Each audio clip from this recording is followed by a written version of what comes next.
somewhere in a limestone gorge, tens of thousands of years before anyone wrote a single word, a rock did something it was never supposed to do. It cracked open in a campfire, turned to powder, and then, when the rain came, it came back to life. It bubbled.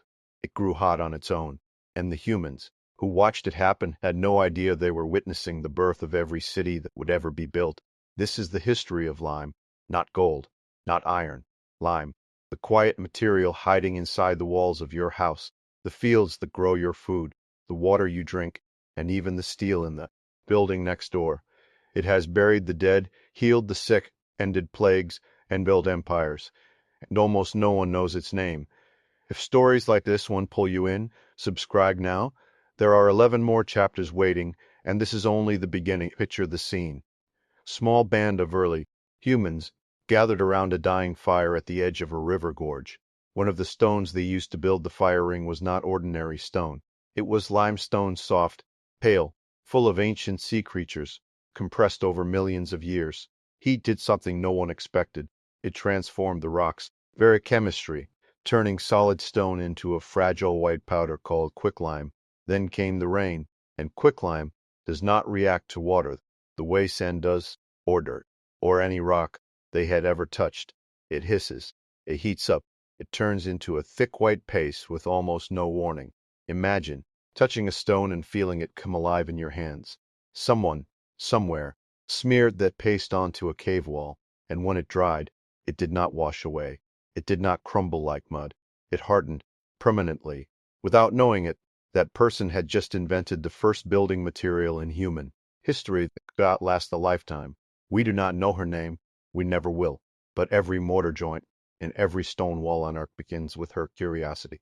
What she could not have known is that this accident, fire, stone, rain, and a moment of pure human curiosity would end up holding together the pyramids, sealing the wounds of Roman soldiers, stopping the Black Death in its tracks, and one day capturing carbon out of our modern air.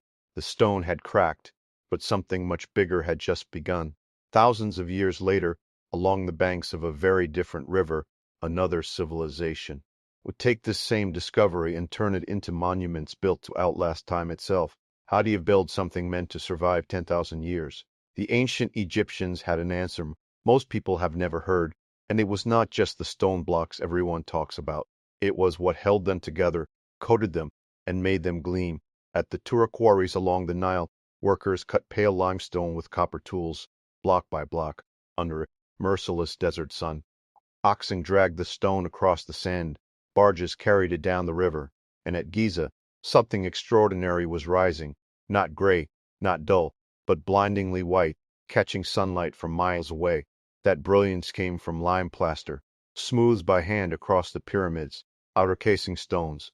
For centuries, travelers described the pyramids not as we see them today, but as glowing white monuments, visible from across the desert like a second sun on the horizon. But lime's role in Egypt went far beyond architecture. Inside dim tomb chambers, painters covered lime-plastered walls with hieroglyphs meant to guide the dead into the afterlife, a material meant for the living now protecting a journey into eternity. Physicians used crushed lime in embalming. Villages along the Nile whitewashed their homes bright white to reflect the punishing heat. Tradition that, remarkably, still exists in parts of the world today. And here is what almost nobody realizes. Without lime plaster, the pyramid's original shining surface would never have existed. What we see today, weathered, exposed stone, is only the skeleton. The skin, the part that made ancient visitors gasp, has almost entirely vanished. Somewhere outside Memphis, kilns burn day and night, turning limestone into the powder that would coat Egypt's greatest monuments.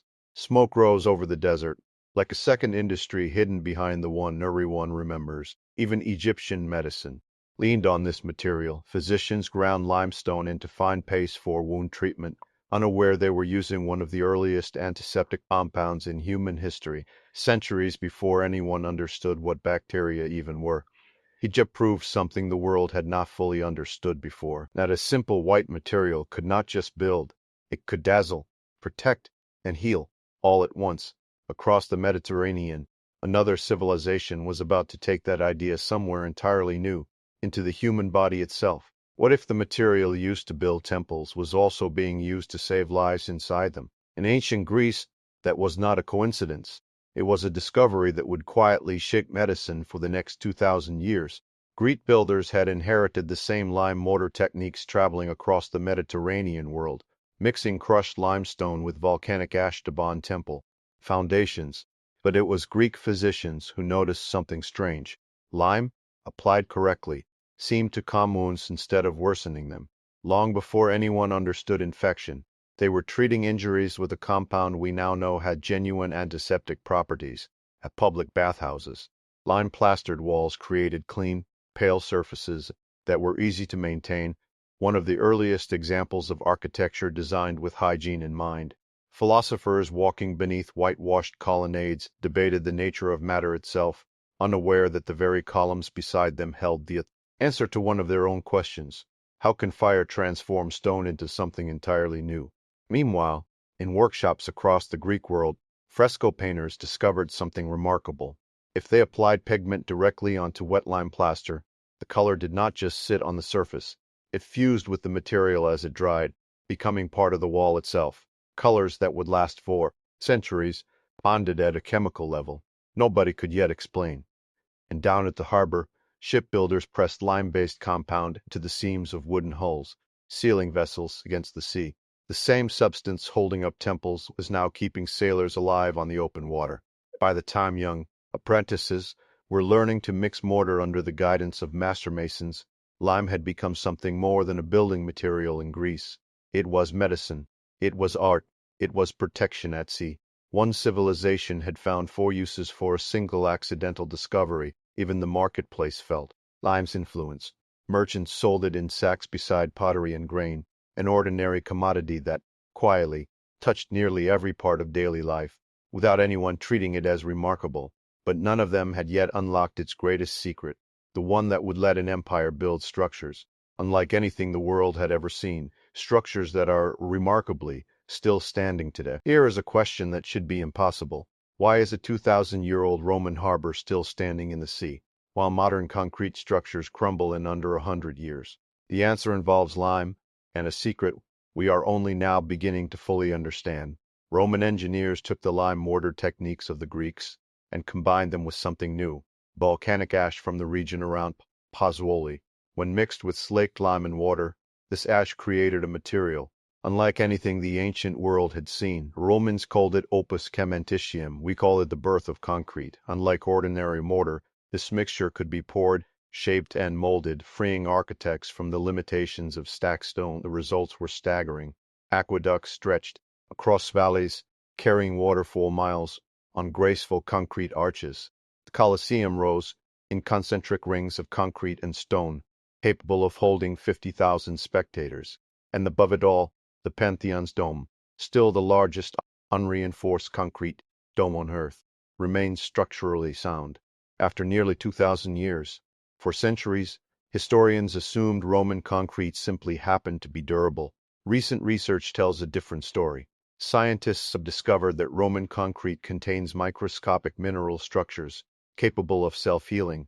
When cracks form, exposure to burst, water triggers a chemical reaction that literally fills the gap. Ancient builders had, without modern chemistry, created a self-repairing material that engineers today are still trying to fully replicate.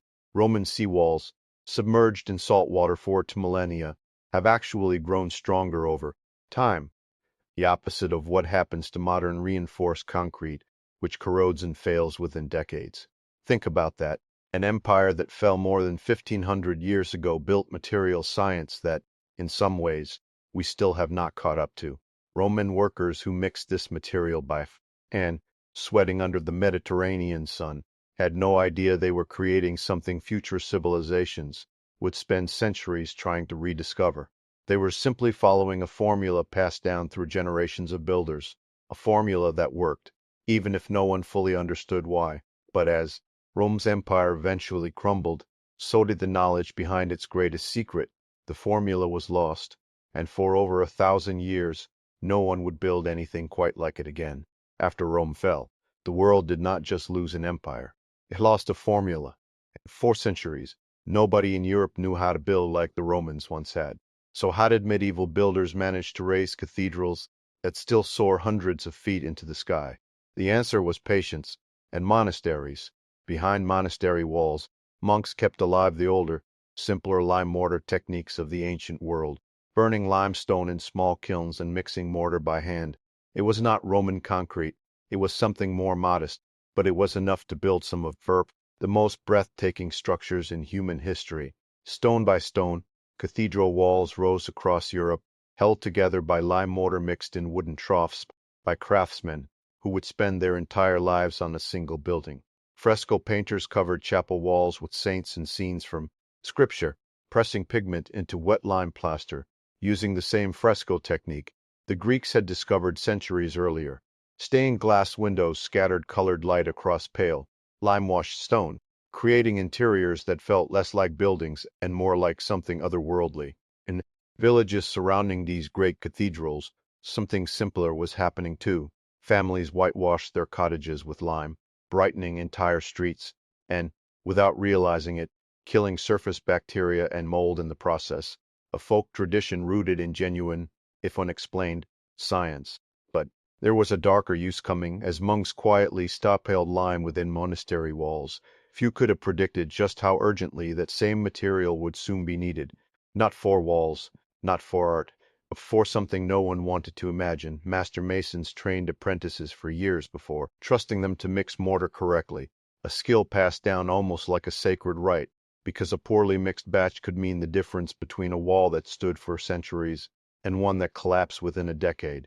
Every joint in every cathedral represents a small, invisible act of trust between builder and stone, because across Europe something was spreading, and it was about to change everything, including the way an entire continent would come to see this humble white stone. In the mid-1300s, a disease arrived in Europe that would kill an estimated third of the entire population. Nobody understood germs. Nobody understood how the plague actually spread. But somehow, in the middle of the worst catastrophe, medieval history, people reached for the same white stone their ancestors had been using for thousands of years.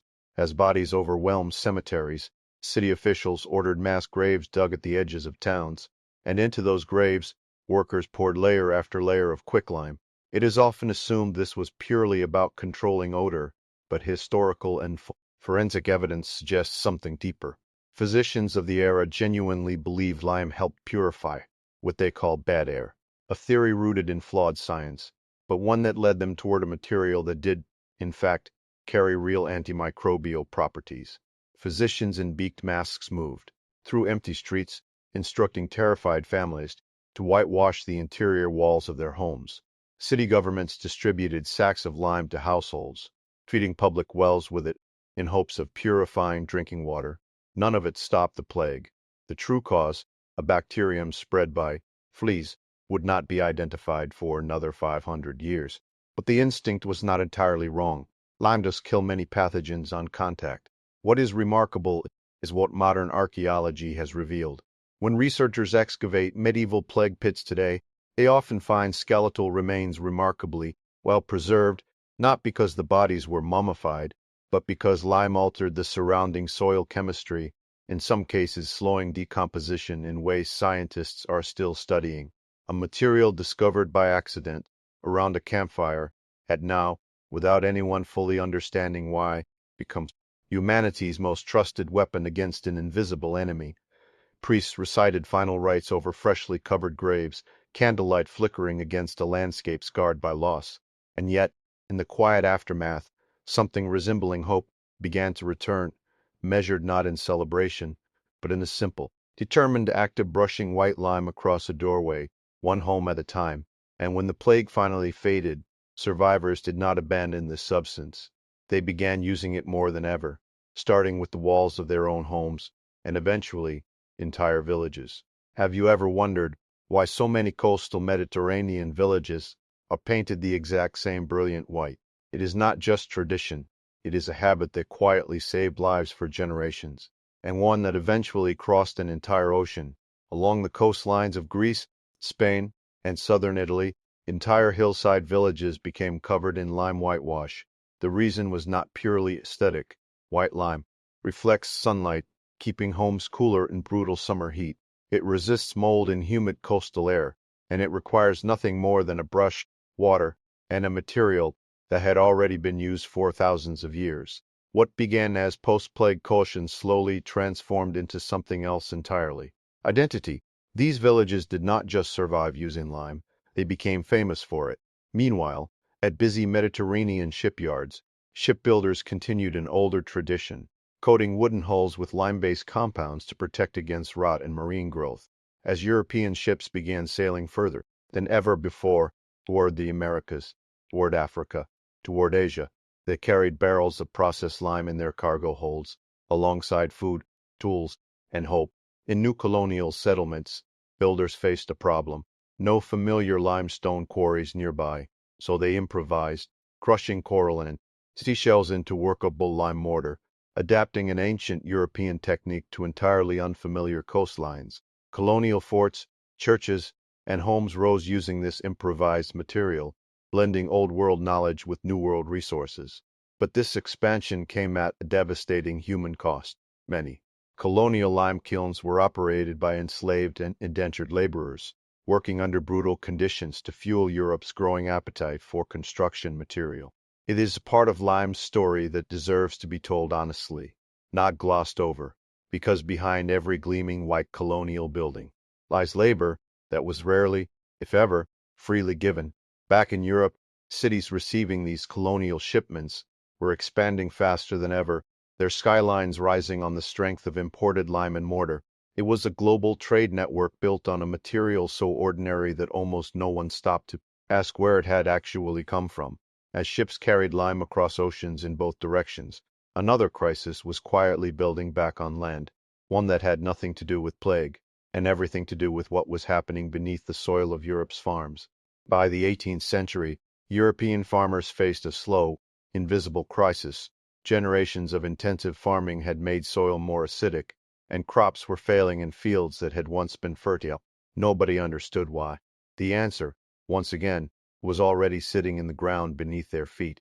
Farmers began spreading crushed agricultural lime across their fields, not for construction this time, but as a soil treatment. The results seemed almost magical.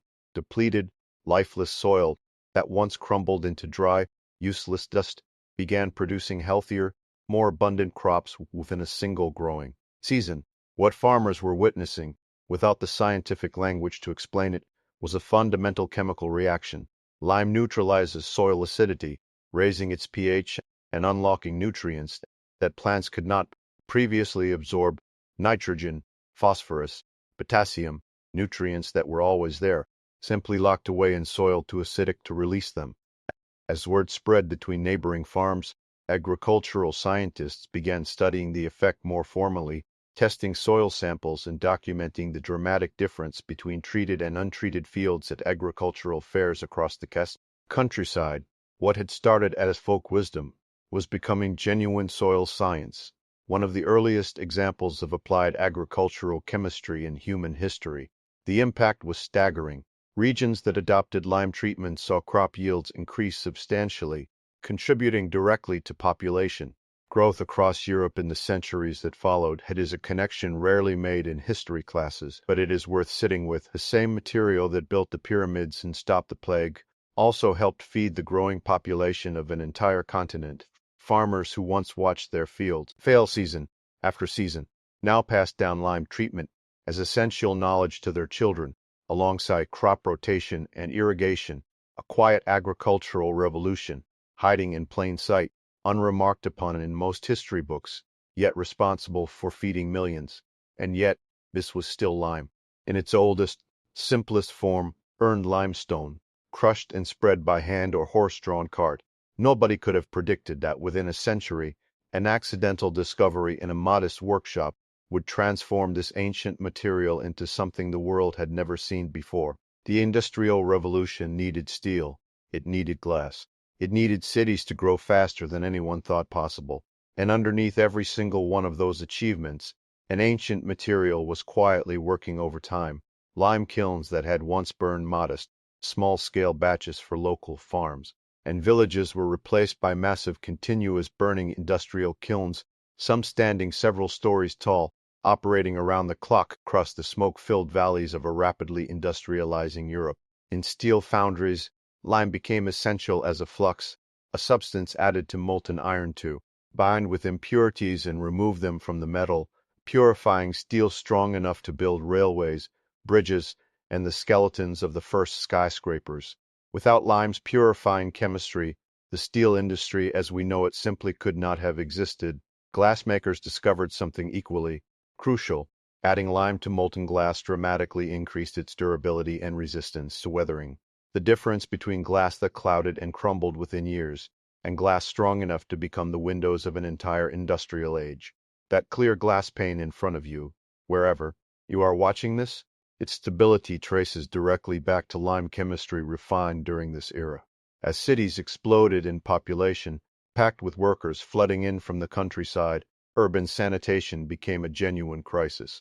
City officials once again turned to lime whitewashing crowded tenement interiors to combat disease and lining new underground sewer systems with lime mortar, engineering infrastructure that quietly protected public health for generations. Chemists in expanding industrial laboratories began discovering entirely new applications, bleaching powders, industrial cleaning compounds, chemical processes nobody in earlier centuries could have imagined. Lime was no longer just a building material or an agricultural tool. It had become a foundational industrial chemical. Rows of new brickworker housing rose across expanding industrial cities, bound together with lime mortar applied by masons working at a pace their medieval predecessors could never have imagined. Efficiency now mattering as much as craftsmanship. But even as lime powered this new industrial age, a discovery was quietly taking shape in a modest workshop that would challenge lime's dominance for the very first time in over 4,000 years. For 4,000 years, pure lime had been the world's dominant building material. Then, in the early 19th century, an English bricklayer named Joseph Aspin made a small change in his workshop and quietly ended lime's ancient monopoly forever. Aspin experimented with firing a mixture of crushed limestone and clay together at high temperatures, then grinding the result into a fine gray powder. When mixed with water and sand, this new material, which he named Portland cement, after the pale stone it resembled, hardened faster and stronger than traditional lime mortar ever could. The implications were enormous. Portland cement could bear heavier loads, resist water more effectively, and cure in a fraction of the time. As factories scaled up production, cement rapidly began replacing lime mortar across the construction industry. Reinforced concrete bridges, towering skyscrapers, and modern infrastructure rose using this new, stronger material. But something important was lost in the transition, something few people at the time fully understood. Unlike lime plaster, which allows moisture to pass through walls naturally, cement traps water inside masonry. In historic buildings retrofitted with modern cement instead of traditional lime, this trapped moisture often caused serious structural damage, ironically accelerating the decay of buildings that had survived centuries under the older material. Old lime masons watched this transformation with a complicated mix of pride and quiet loss, their traditional trade increasingly overshadowed by a faster, cheaper industrial alternative. It is a familiar story, one technology displacing another, not because the old way had failed, but because the new way was simply more convenient for an industrializing world in a hurry. Conservationists working on historic cathedrals learned this lesson the hard way, discovering that centuries-old stonework repaired with modern cement often deteriorated faster than sections still held together by the original lime mortar, proof that older was not always weaker, just different. Cement's dominance would define construction for the next century and a half, but lime, it turns out, was never truly gone. It was simply waiting for the world to rediscover what it had quietly known all along. Here is something worth thinking about the next time you turn on a tap. There is a good chance lime helped make that water safe to drink. While cement took over construction, lime quietly became indispensable to something even more essential: public health. Modern municipal water treatment plants began using lime to clarify drinking water on a massive scale, adding it to cloudy river water to make impurities clump together and settle out, transforming murky, unsafe water into something clean enough for entire cities to drink safely. It remains one of the most widespread uses of lime today, and almost nobody knows it is happening. The food industry discovered its own applications. Sugar refineries use lime to purify raw cane juice, removing impurities before crystallizing it into the refined white sugar found in kitchens worldwide. Leather tanneries use lime pits to prepare hides. Pharmaceutical companies extract calcium compounds from lime for supplements and medications taken by millions of people every single day, most of whom have never once considered where that calcium originated. As environmental awareness grew in the 20th century, lime found yet another calling. Scientists began using it to treat lakes damaged by acid rain, restoring balance and reviving ecosystems that industrial pollution had pushed to the edge of collapse. Industrial facilities installed lime-based scrubbers on smokestacks, capturing sulfur emissions before they could poison the air. One of the earliest large-scale technologies for cleaning industrial pollution at its source. From purifying the water in your glass, to the sugar in your coffee, to the medication in your cabinet, to the air quality in cities around the world, lime had quietly embedded itself into nearly every corner of modern life, almost entirely unnoticed. Farmers, too, kept the ancient tradition alive in a distinctly modern form, using tablets and precision equipment to apply lime across their fields with a level of accuracy the 18th century farmers who first discovered its power could never have imagined, even as the underlying chemistry remained exactly the same. And as the 21st century approached, one final chapter in lime's story was about to unfold, one that might just make this ancient material more important for our future than it has ever been in our past. Remember that stone cracking in a campfire, tens of thousands of years ago. It turns out the story it started is not finished. In fact, it might be more relevant right now than at any other point in human history. As the world confronts climate change, architects and scientists have rediscovered something remarkable about lime. As it cures, it slowly reabsorbs carbon dioxide from the atmosphere, gradually converting back toward limestone and a natural process called carbonation. In an age obsessed with reducing carbon emissions, this ancient material has quietly been carbon conscious the entire time, long before anyone had a word for it.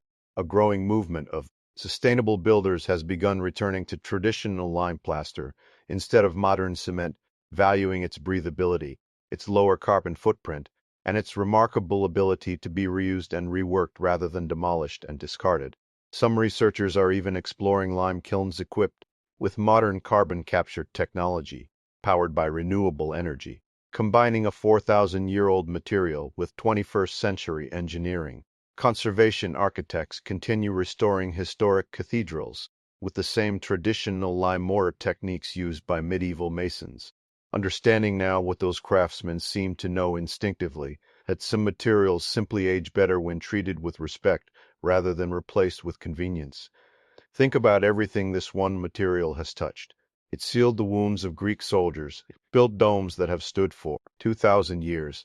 It slowed a plague that killed a third of Europe. It fed a growing population. It purified the water flowing from your tap this morning. And now, it may help us build a more sustainable future. All of it traces back to a single accidental moment, a piece of limestone, campfire, an unexpected rain, discovered by someone whose name history ever recorded. The next time you see a white plastered wall, a glass of clean water, or a field of healthy crops, remember, you are looking at the same quiet material that has been holding civilization together since the very first fire. It never asked for recognition. It simply kept working, one wall, one field, one glass of water at a time, and it still is.